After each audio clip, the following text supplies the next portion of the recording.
लखनऊ है तू महज गुंबदो मीना नहीं, सिर्फ एक शहर नहीं, कूचा ओ बाजार नहीं। तेरे दामन में मोहब्बत के फूल खिलते हैं, तेरी गलियों में फरिश्तों के पते मिलते हैं। राष्ट्रीय पुस्तक न्यास भारत शिक्षा मंत्रालय के द्वारा आयोजित गोमती पुस्तक महोत्सव के उद्घाटन समारोह में आप सभी का स्वागत है। आज हम लखनऊ विश्वविद्यालय के पावन प्रांगण में खड़े हैं, एक ऐसी जगह जहां अध्ययन, शोध और बौद्धिक विमर्श सदियों से पनपते रहे हैं। ये महोत्सव सिर्फ पुस्तकों का मेल नहीं है, यह उस वैभवपूर्ण संस्कृति का उत्सव है जिसने साहित्य, शायरी, नाटक, गीत और सार्वजनिक विमर्श को संजो कर रखा है। और इस वर्ष जब गोमती पुस्तक महोत्सव पहली बार लखनऊ विश्वविद्यालय में आकर ठहरा है, तो ये निश्चित है कि अकादमिक समुदाय और छात्र छात्राएं इस आयोजन को नई ऊर्जा और नए दृष्टिकोण से समृद्ध करेंगे। लखनऊ शब्द में ही एक संस्कृति बसी है। इस मिट्टी ने न केवल अनेक लेखकों, उपन्यासकारों और कवियों को जन्म दिया है, बल्कि साहित्यिक सभाओं, मुशायरों और पुस्तक संवादों के जरिए नए विचारों को भी आकार दिया है। गोमती बुक फेस्टिवल का उद्देश्य सरल और सहज है। किताबों के माध्यम से संस्कृति, पहचान, इतिहास और भविष्य को जोड़ना। 9 दिवसीय इस महोत्सव में साहित्यिक चर्चाएं, संवाद सत्र, रचनात्मक कार्यशालाएं, बाल साहित्य के कार्यक्रम और सांस्कृतिक प्रस्तुतियां होंगी। लखनऊ अकादमिक चर्चा और पब्लिक एंगेजमेंट के लिए भी एक महत्वपूर्ण मंच बनेगा। गोमती पुस्तक महोत्सव शिक्षा मंत्रालय के मार्गदर्शन में नेशनल बुक ट्रस्ट के द्वारा आयोजित किया गया है। इस वर्ष यह चौथा संस्करण है जिसमें लखनऊ विश्वविद्यालय, लखनऊ प्राधिकरण, जिला प्रशासन, म्युनिसिपल कॉरपोरेशन एवं उत्तर प्रदेश के विभिन्न उपक्रमों के सहयोग से लगातार आयोजित किया जा रहा है। इस विशेष अवसर पर हम सबसे पहले मंच पर उपस्थित आदरणीय अतिथियों का स्वागत करते हैं। हमारे बीच उत्तर प्रदेश के मुख्यमंत्री माननीय योगी आदित्यनाथ जी उपस्थित हैं। आप स्वयं ही पुस्तकों से गहरा लगाव रखते हैं और आपका मार्गदर्शन इस कार्यक्रम को गौरव प्रदान कर रहा है। मैं राष्ट्रीय पुस्तक न्यास के अध्यक्ष प्रोफेसर मिलिंद मराठे जी और निदेशक श्री युवराज मलिक जी से आग्रह करूंगी कि वे शॉल और पुस्तकें भेंट कर माननीय मुख्यमंत्री जी का अभिनंदन करें।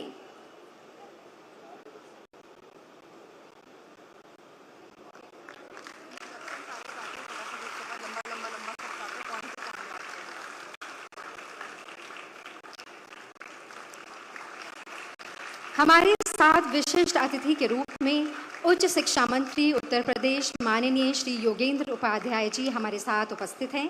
मैं एनवीटी के अध्यक्ष और निदेशक से निवेदन करूंगी कि उनका स्वागत सत्कार करें।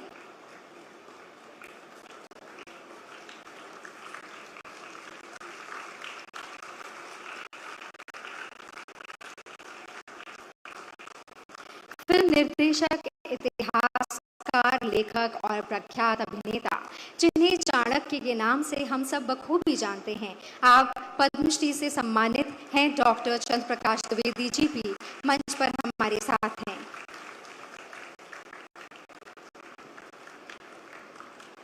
मैं राष्ट्रीय पुस्तक न्यास के निदेशक से अनुरोध करूंगी कि सलाहकार मुख्यमंत्री एवं सीनियर ब्यूरोक्रेट माननीय श्री अवनीश अवस्थी जी का अभिनंदन करें। मैं पुनः आपसे अनुरोध करती हूं कि लखनऊ विश्वविद्यालय की कुलपति डॉक्टर मनुका खन्ना जी का स्वागत करें।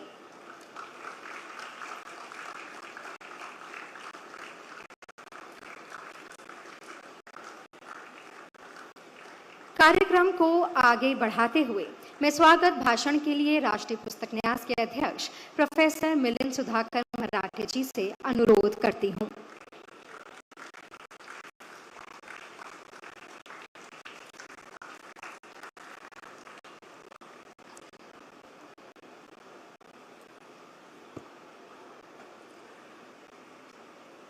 गोमती पुस्तक महोत्सव के इस उद्घाटन कार्यक्रम में मंच पर उपस्थित हम सबके प्रिय आदरणीय मुख्यमंत्री योगी आदित्यनाथ जी, हमारे साथ योगेंद्र जी उपाध्याय भी आज मंच पर विद्यमान हैं।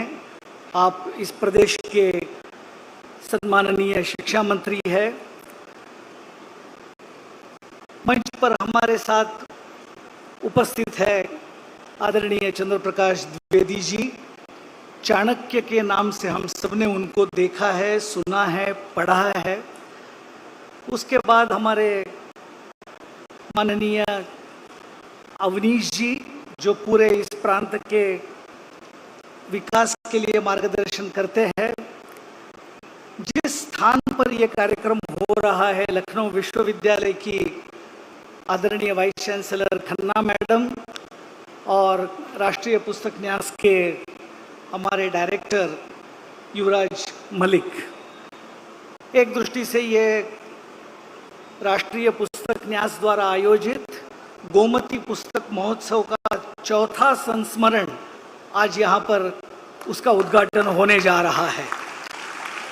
और इस चौथे संस्करण में पहली बार शिक्षा क्षेत्र का केंद्र लखनऊ विश्वविद्यालय, जहाँ छात्र, अध्यापक, सभी ज्ञान के उपासक जहाँ पर विद्यमान है, ऐसे लखनऊ विश्वविद्यालय में इसका आयोजन पहली बार हो रहा है। ये भी एक बहुत महत्व का विषय हम राष्ट्रीय पुस्तक न्यास की ओर से अनुभव कर रहे हैं। आज मैं आप सभी का हृदय से इस पुस्तक महोत्सव के उद्घाटन कार्यक्रम में स्वागत करता हूं। वैसे हम सबको मालूम है कि विचार और भावनाएं पुस्तकों के माध्यमों से व्यक्ति तक पहुंचते हैं। नए विचार, नई नई भावनाएं, उससे व्यक्ति परिचित हो जाता है।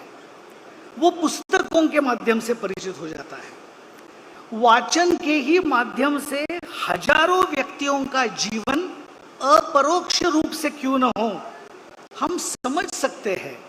अगर हम किताबें नहीं पढ़ेंगे तो केवल हमारा ही जीवन हम समझ पाएंगे।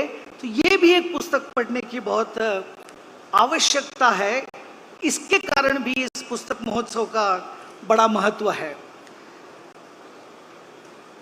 पढ़ेगा भारत तो ही बढ़ेगा भारत, ऐसे हमारे प्रधानमंत्री जी कहते हैं। और इसलिए प्रत्येक व्यक्ति ने पुस्तक पढ़ना, और पढ़ने से प्रत्येक व्यक्ति ज्ञानवान, सहृदयी, सर्वसमावेशी और संवेदनशील बन जाएगा, ये निश्चित है। लेकिन इसके लिए आवश्यक है पुस्तकों का पढ़ना। इसीलिए आज लगभग 200 प्रकाशकों के द्वारा यहाँ पर पुस्तकें अलग अलग विषयों की राष्ट्रीय पुस्तक न्यास आपके लिए लेकर आया है।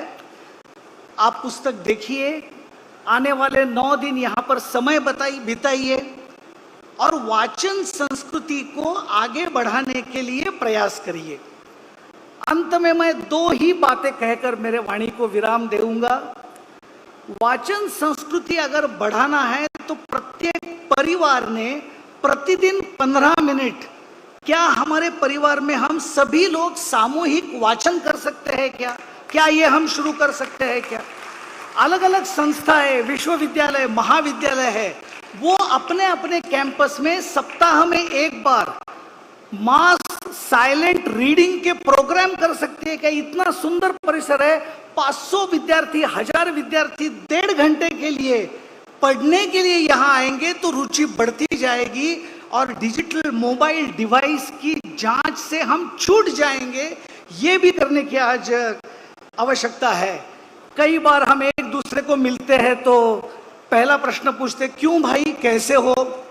क्या हम ये शुरू कर सकते हैं कि हम जब मिलेंगे तो ये कहेंगे, क्यों भाई आजकल क्या पढ़ रहे हो? तो ऐसी कई बातों से अगर हम आने वाले दिनों में वाचन संस्कृति को बढ़ावा देने का प्रयास करेंगे तो उसका एक स्वाभाविक रूप ज्ञानवान समाज निर्मित होने में बन जाएगा। अंत में आप सभी का हृदय से स्वागत करते हुए मैं मेरे वाणी को विराम देता हूं। धन्यवाद। धन्यवाद सर। सविनय निवेदन है डॉक्टर चंद्र प्रकाश द्विवेदी जी से कि वे अपने विचार हम सबसे साझा करें।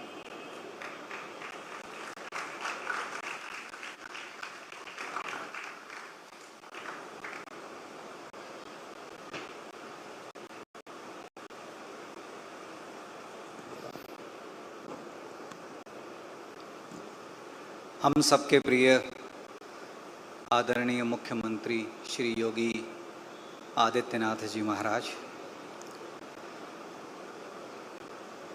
शिक्षा मंत्री श्री योगेंद्र उपाध्याय जी, मेरे बहुत पुराने और सबसे जवान मित्र अवनीश अवस्थी जी, मिलिंद मराठी जी, युवराज मलिक और यहाँ उपस्थित देवियों और सज्जनों, बहुत संक्षेप में अपनी बात कहूंगा कि जब मनुष्य ने अपने मन को विचार रखने का प्रयत्न किया, आप सब जानते हैं कि भाषा का आविष्कार बाद में हुआ है। उसके पहले व्यक्ति अपनी भावनाएं कैसे व्यक्त करता था, मुद्राओं के माध्यम से व्यक्त करता था। और जैसे ही मनुष्य ने शब्द का आविष्कार किया अपनी भावनाओं को अभिव्यक्त करने के लिए, तो विश्व का सबसे पहला साहित्य बना जिसे हम वैदिक साहित्य कहते हैं। वैदिक साहित्य की रचना ही समाज के हित के लिए हुई थी, इसीलिए हम उसे साहित्य कहते हैं। समाज को जोड़ने की, ऋग्वेद के आप अंतिम सूक्त को देखते हैं तो वो कहते हैं हम सभी का मन एक हो, हम सभी के संकल्प एक हो। ये कहने की आवश्यकता क्यों पड़ी? क्योंकि उस समय का कवि इस बात को समझ रहा था कि हम सबके मन एक नहीं है, हम सबकी दिशा एक नहीं है। उसके बाद वेदांत आए, उपनिषद आए, उन्होंने कई धारणाओं को चुनौती दी और एक नए युग का सूत्रपात हुआ। हर बार एक रचना, एक लेखक नए युग का सूत्रपात करता है। उसके बाद महाकाव्यों की रचना हुई, इतिहास की रचना हुई, रामायण की रचना हुई। उसने समाज जीवन को बदल दिया। फिर वेद व्यास आए, उन्होंने महाभारत लिखी। महाभारत के भीतर हम गीता सुनते हैं जो विश्व का सर्वश्रेष्ठ ज्ञान हो गया। बाद में भरत मुनि आते हैं, वो नाट्य शास्त्र लिखते हैं, मनोरंजन को भी एक दिशा देते हैं, मनोरंजन कैसा होना चाहिए। निरंतर पीढ़ी दर पीढ़ी नए लेखक आते रहे। कभी कौटिल्य आए, उन्होंने अर्थशास्त्र लिखा, कभी नारद आए, उन्होंने नारद स्मृति लिखा, याज्ञवल्क्य स्मृति लिखी गई। कालांतर में हम देखते हैं कि एक के बाद एक श्रेष्ठ सर्जक आते हैं और नए अनुसंधान करते हैं। उस कालक्रम में गोस्वामी तुलसीदास रामचरितमानस लेकर आते हैं और 16वीं शताब्दी का भारत बदल जाता है। कबीर आते हैं, सूर आते हैं, और यह प्रक्रिया सिर्फ उत्तर भारत में ही नहीं, दक्षिण भारत में भी चल रही थी। भक्ति आंदोलन की जो हमारी परंपरा है, हम सब मानते हैं कि वो उत्तर भारत से प्रारंभ हुई, ऐसा नहीं है, वह दक्षिण भारत से प्रारंभ हुई है। मेरे कहने का तात्पर्य है, जब मनुष्य का भाव शब्दों के माध्यम से पुस्तक में अंकित हो जाता है तो वो सदा के लिए अक्षर हो जाता है, वो कभी नष्ट नहीं होता। एक बहुत ही सुंदर बात एनबीटी के अधिकारियों ने वहां लिख कर रखी है, मुझे पता नहीं आप लोगों का ध्यान वहां गया कि नहीं। नालंदा इस सत्य की अभिव्यक्ति है कि पुस्तक भले ही आग में जल जाए, लेकिन आग की ये लपटें ज्ञान को नष्ट नहीं कर सकती। इसलिए ज्ञान की ये अग्नि अपने भीतर जलाएं और सबको एक साथ लाएं। यही मैं समझता हूं एनबीटी और हम सब का उपक्रम होना चाहिए। इसी के साथ जिसे सुनने के लिए हम सब व्याकुल हैं, उनके लिए मैं स्थान अपना रिक्त करता हूं। आप सभी को बहुत बहुत धन्यवाद। धन्यवाद सर। मेरा अनुरोध है हमारे विशिष्ट अतिथि उत्तर प्रदेश के उच्च शिक्षा मंत्री श्री योगेंद्र उपाध्याय जी से कि वे अपने विचारों से हम सबको प्रकाशमान करें।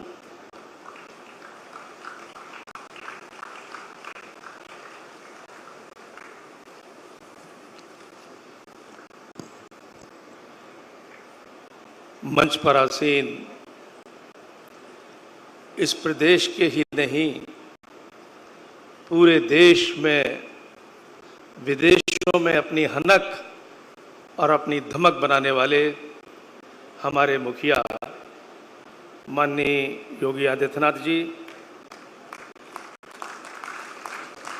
उनके विशेष सलाहकार श्री अवनीश कुमार अवस्थी जी, चाणक्य को जिन्होंने जीवंत किया ऐसे चंद्र प्रकाश द्विवेदी जी, प्रोफेसर मिलिंद सुधाकर मराठे जी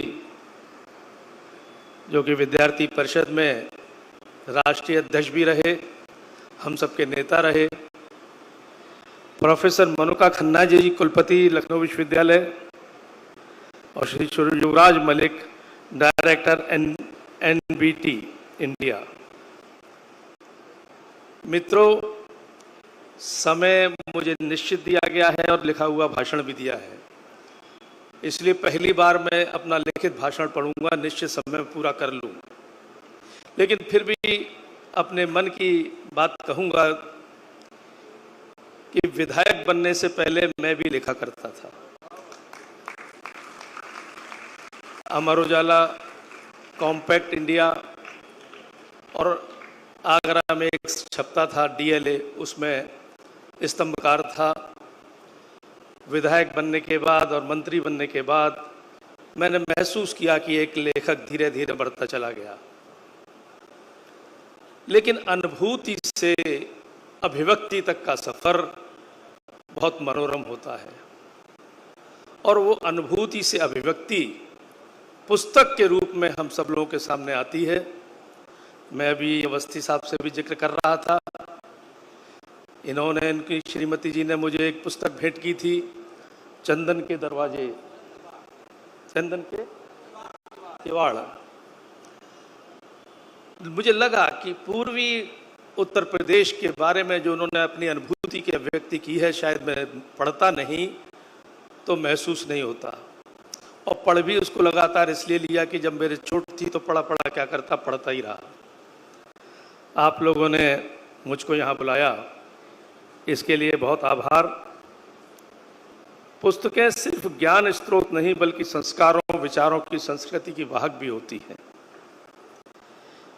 उस शिक्षा का उद्देश्य केवल डिग्री प्रदान करना नहीं, उनके अंदर राष्ट्रीय चेतना जागृत करना, समाज के प्रति सरोकारों को जागृत करना और उन समाज के प्रति दायित्व को पैदा करना, यह उद्देश्य होता है जो पुस्तकों से मिलता है।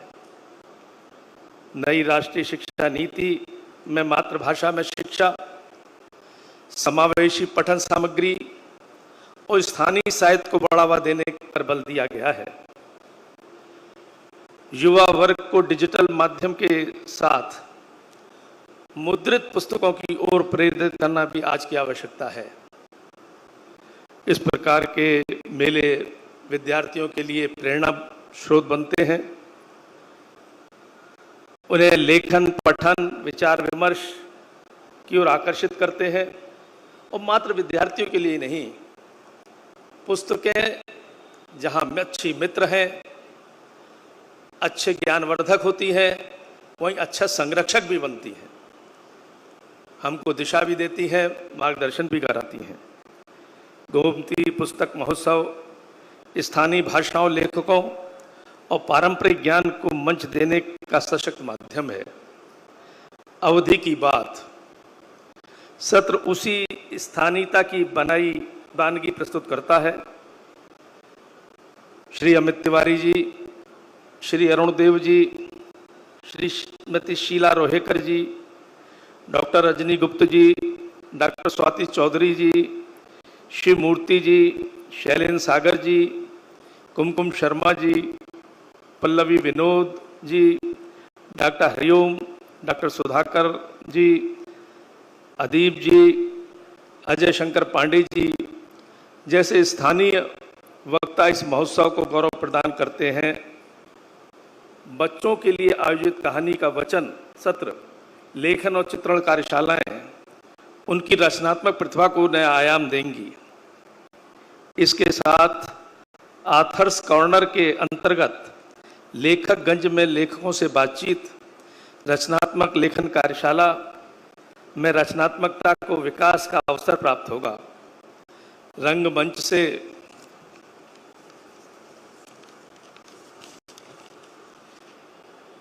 नाट्य दुनिया के नए आयाम खुलेंगे।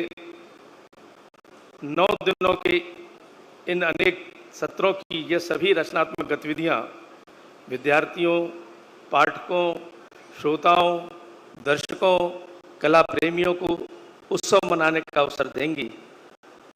हमें गर्व है कि आयोजन भारतीय भाषाओं के गौरव को पुनर्स्थापित करने में की दिशा में एक सकारात्मक प्रयास होगा। इन्हीं शब्दों के साथ मैं इन आयोजकों को ऐसे भव्य और दिव्य कार्यक्रम के लिए हृदय की गहराइयों से धन्यवाद देना चाहता हूँ। नमस्कार। धन्यवाद सर। सक्षम आंगनबाड़ी योजना के अंतर्गत चल रही मिनी आंगनबाड़ी परियोजना के तहत राष्ट्रीय पुस्तक न्यास ने उत्तर प्रदेश के 100 आंगनबाड़ी केंद्रों में मिनी पुस्तकालय स्थापित किए हैं। इस कार्यक्रम के लिए ICDS डिपार्टमेंट के सहयोग से हमने कुल 100 आंगनबाड़ी का चयन किया है। आज इन केंद्रों की 10 आंगनबाड़ी दीदियां हमारे साथ उपस्थित हैं। मैं न्यास की तरफ से मुख्य अतिथि माननीय मुख्यमंत्री जी से अनुरोध करूंगी कि वे चयनित आंगनबाड़ी दीदियों को पुस्तकें भेंट कर उनका उत्साहवर्धन करें। आप सभी आंगनबाड़ी दीदी से आग्रह है कि आप एक एक करके मंच पर आएं। Mallika Ghosh ji, product director from Oxford University Press. Sunita Shukla,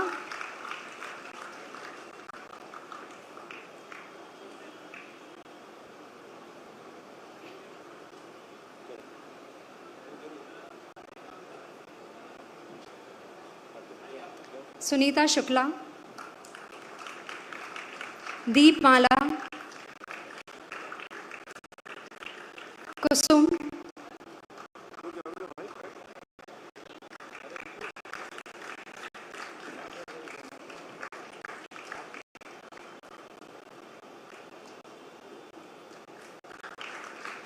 Poonam पाल,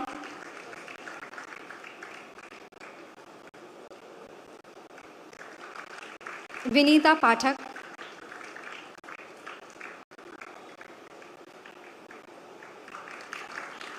ज्ञानवती,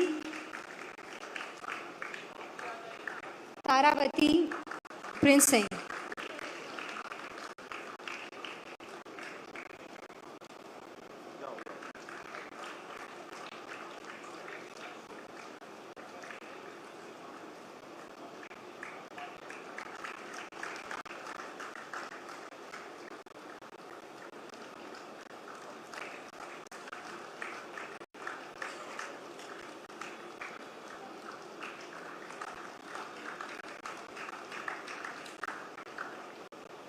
धन्यवाद सर।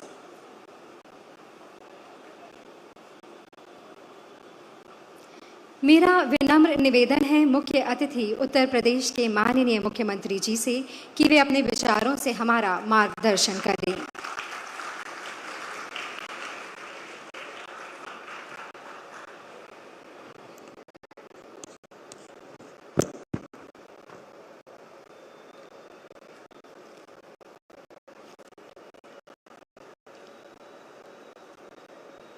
गोमती पुस्तक मेला के आज के इस उद्घाटन कार्यक्रम के अवसर पर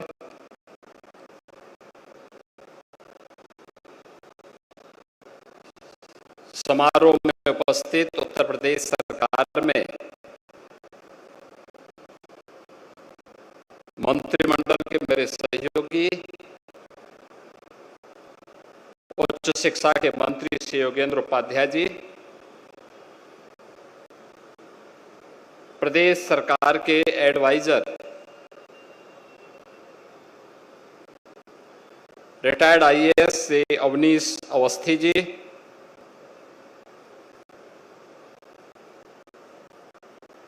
नेशनल बुक ट्रस्ट के अध्यक्ष प्रोफेसर मिलन सुधाकर मराठे जी, लखनऊ विश्वविद्यालय की कुलपति प्रोफेसर मोनिका खन्ना जी,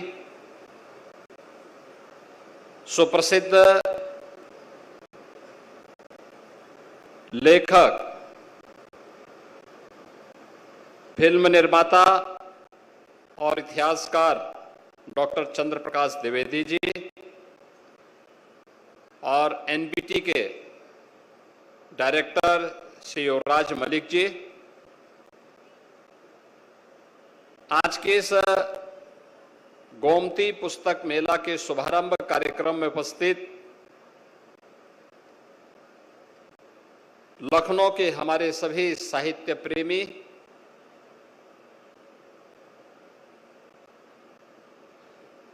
विभिन्न विद्यालयों के सभी उत्साही बच्चे और उपस्थित बहनों और भाइयों,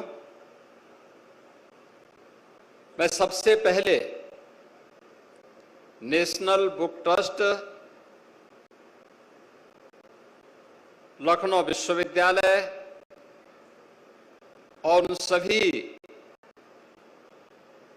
शिक्षाविदों, साहित्यकारों, लेखकों और इस पूरी परंपरा को एक नई गति देने वाले सभी महानुभावों का गोमती पुस्तक मेले के इस चतुर्थ संस्करण के लिए हृदय से अभिनंदन करते हुए इस पूरे कार्यक्रम के प्रति अपनी शुभकामनाएं देता हूं।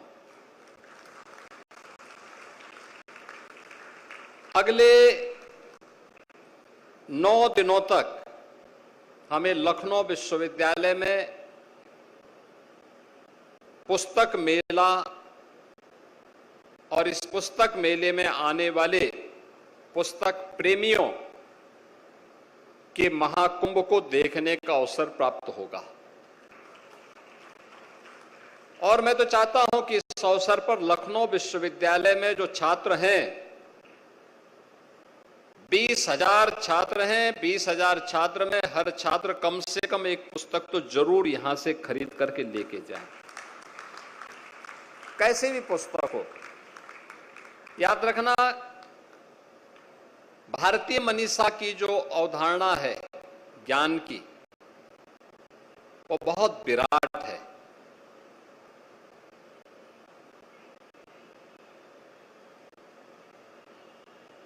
हमने शब्द को ब्रह्म माना है।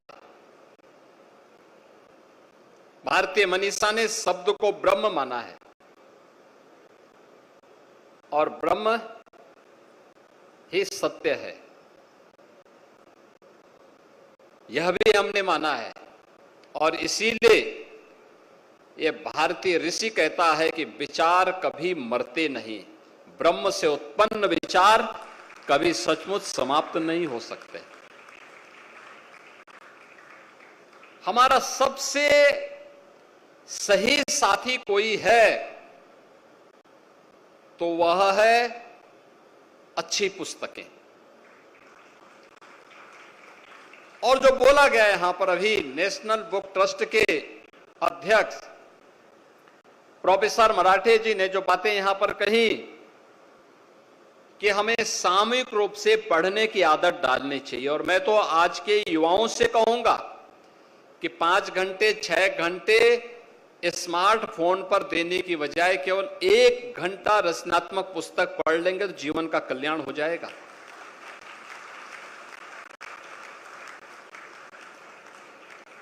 भारत के वैदिक परंपरा से जुड़े हुए ऋषियों की अमर गाथा हमें वेदों, उपनिषदों में देखने को मिलती है।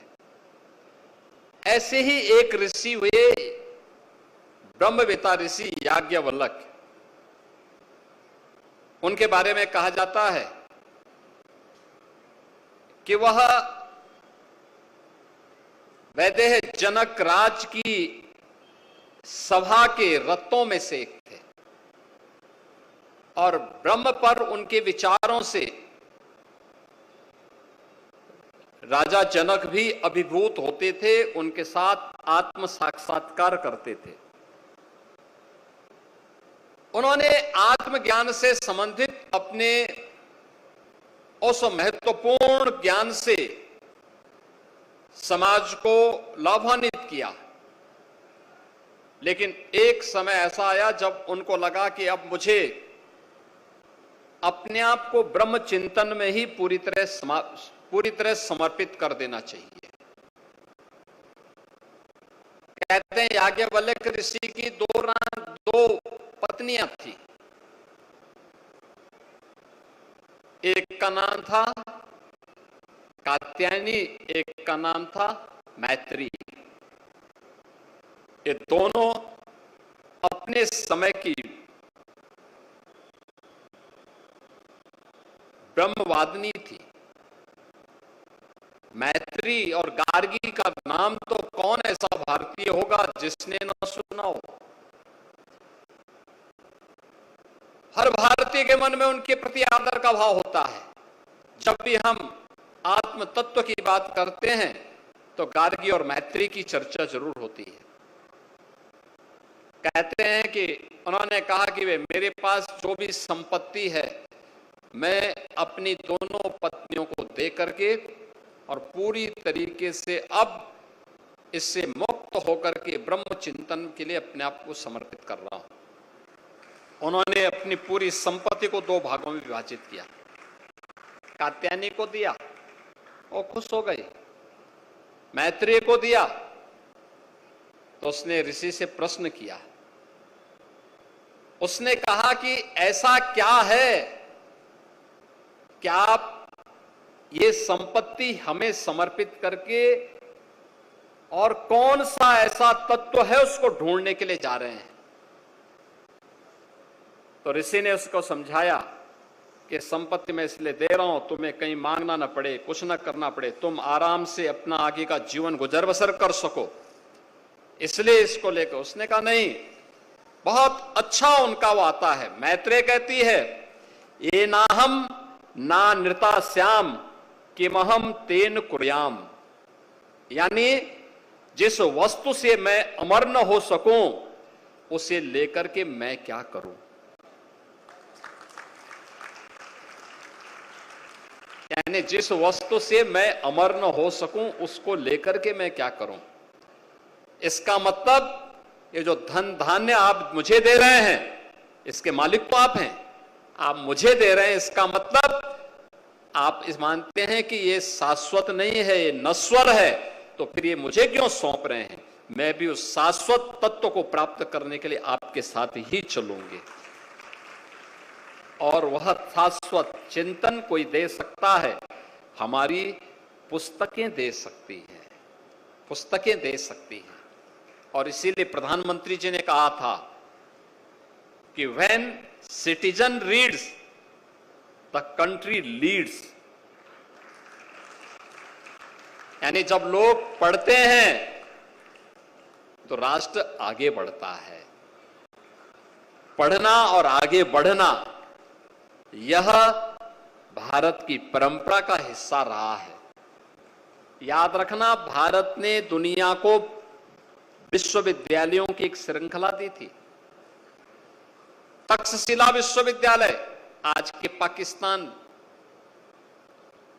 में है और पाकिस्तान को ज्ञान से क्या लेना देना। खैर,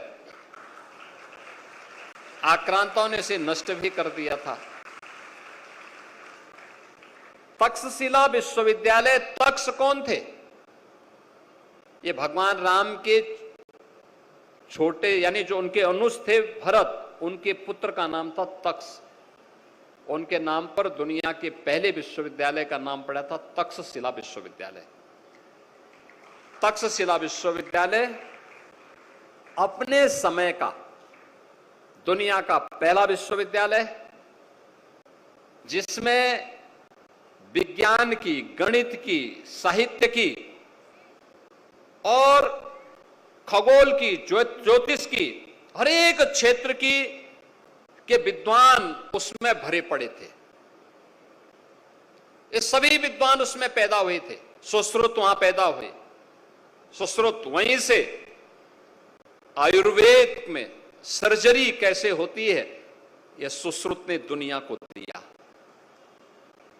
यह वही विश्वविद्यालय है जिसने जीवन के यानी व्याकरण कैसे होना चाहिए, पाणिनि का व्याकरण भी इसी विश्वविद्यालय से आगे बढ़ा था। और यह विश्वविद्यालय आक्रांताओं ने तोड़ डाला, समाप्त कर दिया। उस विश्वविद्यालय में एक बात सामने आती थी और जो वहां के एक एक स्नातक के मुंह में होती थी, वह कहते थे अमंत्रम अक्षरम नास्ति, कोई अक्षर ऐसा नहीं जिसमें मंत्र बनने की सामर्थ्य न हो। यह व्यक्ति पे निर्भर करता है हमने उस अक्षर को कैसे शब्द बनाया है और शब्द का संयोजन कैसे किया है। यानी योजक मिल जाए, उसका कोई अच्छा पारखी मिल जाए, उसका बेहतरीन सजो करके अच्छी कृति दे सकता है। आज के समय में हमारे सामने जो सबसे बड़ी चैलेंज है वह चैलेंज इसी बात की है, हम आज के समय में उस प्रकार की कृति देने में विफल हो रहे हैं जो लोगों को अपनी तरफ आकर्षित कर सके।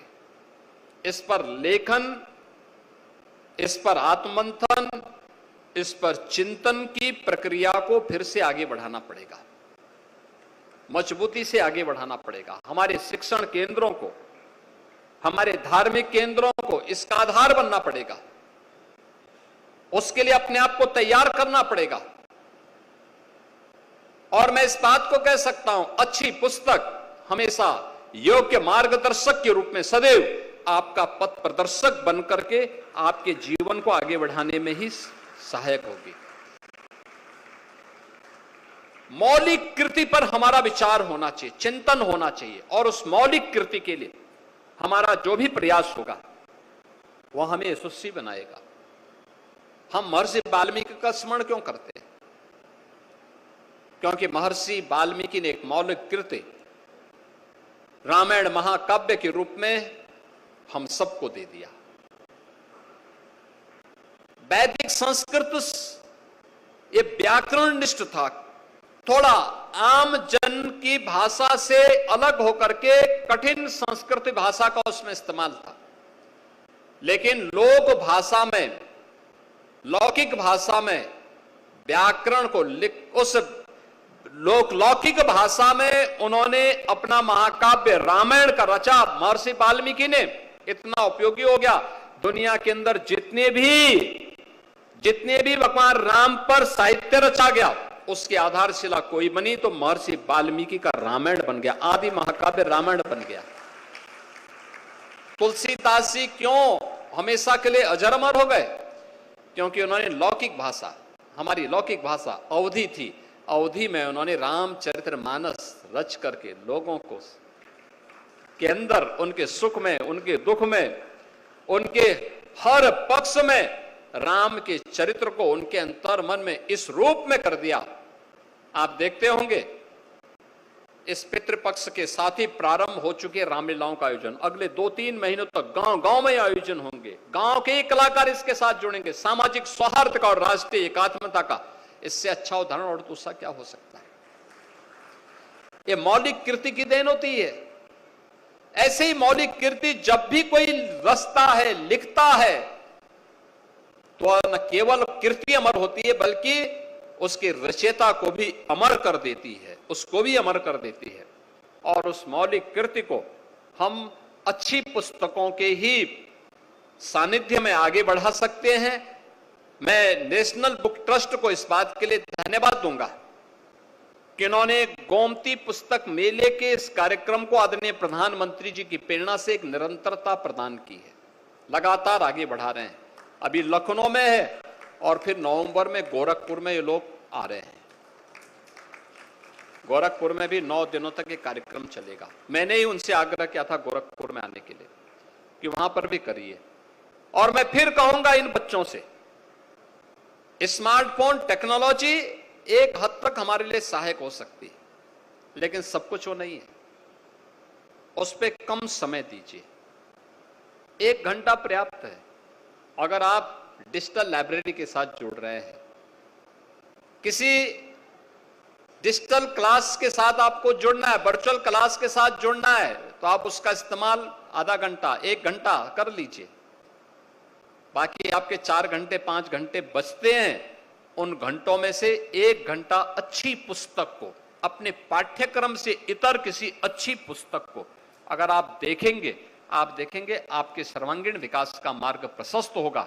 और मुझे बहुत अच्छा लगा, यहां पर हजारों पुस्तकें हैं, सैकड़ों प्रकाशक आए हैं, 250 से ऊपर प्रकाशक, लाखों की संख्या में पुस्तकें मौजूद हैं।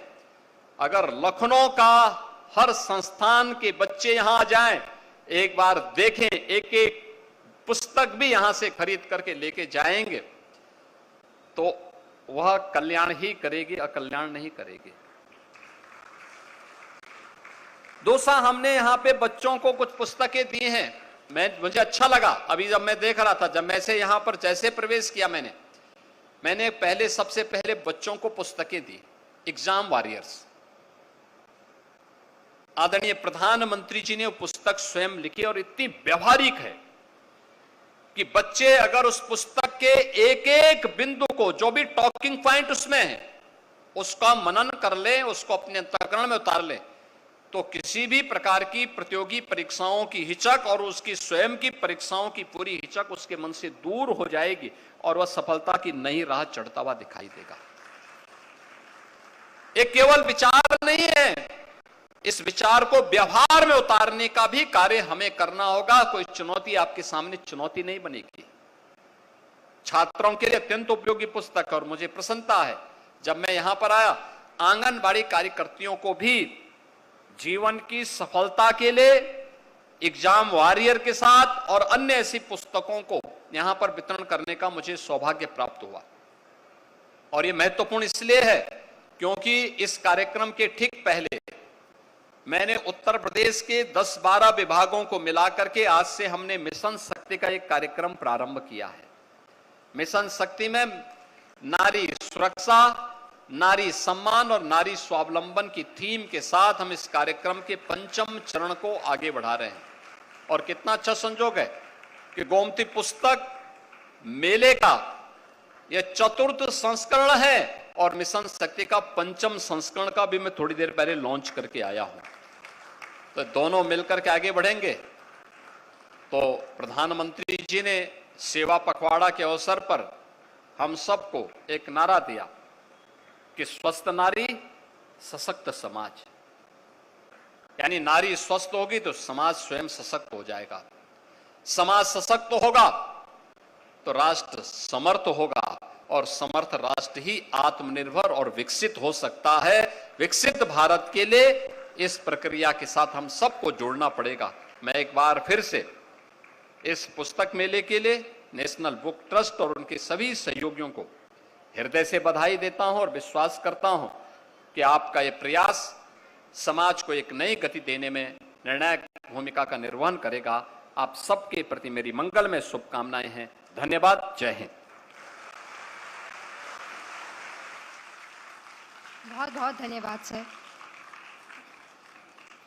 अब मैं समापन भाषण के लिए राष्ट्रीय पुस्तक न्यास के निदेशक जी से अनुरोध करूंगी कि वे अपने शब्दों से इस समारोह के उद्देश्य को साकार करें। धन्यवाद। मंच पर आसीन उत्तर प्रदेश के यशस्वी मुख्यमंत्री आदरणीय श्री योगी आदित्यनाथ जी, उच्च शिक्षा मंत्री आदरणीय श्री योगेंद्र उपाध्याय जी, सलाहकार मुख्यमंत्री Shri Awanish Awasthi ji, doctor Chandraprakash Dwivedi ji, vice chancellor Manuka Khanna ji, chairman National Book Trust Milind Marathe ji, भाई और बहनों, ये मेरे लिए बड़े गौरव का विषय है कि गोमती के 4थे एडिशन में आज हमारे मुख्यमंत्री ने, आदरणीय मुख्यमंत्री जी ने आज यहाँ आकर अध्यक्षता के रूप में, मुख्य अतिथि के रूप में हमारा मनोबल बढ़ाया, मार्गदर्शन किया और इस अभियान को जो पढ़े भारत बड़े भारत को आगे ले जाने के लिए हमें कुछ गाइडेंस भी दिए, मैं उसके लिए आपका बहुत बहुत धन्यवाद देता हूँ। दो विशेष बात मैं आप लोगों को बताना चाहूँगा। नेशनल बुक ट्रस्ट और उत्तर प्रदेश शासन के साथ सहयोग से उत्तर प्रदेश देश में सबसे ज़्यादा किताबें अर्जित कर लोगों तक पहुंचाने वाला सबसे पहला राज्य है। उससे भी बड़ी बात यह है कि जो अभियान हर गांव में एक लाइब्रेरी हो, उसमें सबसे ज़्यादा लीड उत्तर प्रदेश ने ली है और उत्तर प्रदेश में देश का सबसे बड़ा पंचायत लाइब्रेरी नेटवर्क अगले 12 महीने के अंदर तैयार हो जाने वाला है। उसकी शुरुआत हो चुकी है, कई जिलों में काम हो चुका है। साथ ही साथ आंगनबाड़ियों को सशक्त बनाए, जैसा कि अभी आपने बताया हमें सशक्त बनाए, किस प्रकार से हम अभियान को लें, उसके लिए ऑक्सफोर्ड यूनिवर्सिटी प्रेस और एनबीटी ने मुहिम पहले से चालू कर दी और 100 आंगनबाड़ियों की कैपेसिटी बिल्डिंग प्रोग्राम को पहले से पूरा किया जा चुका है, जिसे और अगले स्तर पर आने वाले समय में ले जाया जाएगा। पिछले पुस्तक मेले में आदरणीय मुख्यमंत्री जी ने हमें एक बात कही थी, बहुत छोटी सी लाइन थी, लेकिन उसका संदर्भ इतना बड़ा है कि शायद दुनिया के इतिहास को भी उससे समेटा जा सकता है। पढ़ने से एक महान परिवर्तन की शुरुआत होती है। वो परिवर्तन चाहे व्यक्तिगत हो, सामाजिक हो, राष्ट्रीय हो, अंतर्राष्ट्रीय हो, आर्थिक हो, सामाजिक हो, किसी भी परिवेश में हो, अगर आप पढ़ाई के प्रति समर्पित होते हैं तो आप महान परिवर्तन की ओर में देश का पहला कदम उठाते हैं। और जब आपने अपील की आप हर रोज 1 घंटा पढ़ें, तो निश्चित रूप से ये वही कदम है जिससे हम राष्ट्र निर्माण की परिकल्पना को लेकर आगे बढ़े। आपने कहा कि पुस्तक मेले को विस्तार दीजिए। सर, आपके मार्गदर्शन में बताना चाहूँगा कि पिछली बार लगभग 150 पब्लिशर्स का और स्टॉल्स का यहाँ पे हमने बुक फेयर किया था। इस बार लगभग 225 से ज़्यादा, 250 से ज़्यादा भी पब्लिशर्स हमारे पास है और अगले साल हम इसको इससे भी अगले स्केल पर लेके जाएंगे। आपने मार्गदर्शन किया कि बाकी हिस्सों में भी इसको लेके जाएं, तो बहुत भव्य पुस्तक महोत्सव इसी प्रकार से नवंबर में पहले हफ्ते में गोरखपुर में भी आयोजित किया जाएगा और इस अभियान को बाकी हिस्सों में भी ले जाया जाएगा। मैं बहुत बहुत धन्यवाद देना चाहूँगा उच्च शिक्षा मंत्री जी का, जिनके मार्गदर्शन में पूरे विभाग ने हमारा बहुत सहयोग किया। उनके टीचर्स, फैकल्टीज़ के पार्टिसिपेशन हमें मिला। मैं विशेष धन्यवाद देना चाहूँगा सलाहकार माननीय मुख्यमंत्री जी श्री अवनीश अवस्थी जी का, जिन्होंने इस पूरे प्रोग्राम को बारीकी से क्यूरेट करने में, बारीकी से ग्राउंड पे एग्जीक्यूट करने में लगातार हम लोगों को मार्गदर्शन देते रहे और इस भव्यता के साथ आज हम इस कार्यक्रम को आपके पास लेकर आए। मैं बहुत बहुत धन्यवाद देता हूँ हमारे सलाहकार एवं मार्गदर्शक, हमारे शैक्षिक गुरु डॉक्टर चंद्रप्रकाश द्विवेदी जी का, जो लगातार किस प्रकार से हम समाज में किताबों के और शिक्षा के माध्यम से आगे बढ़े, उसके लिए हमारा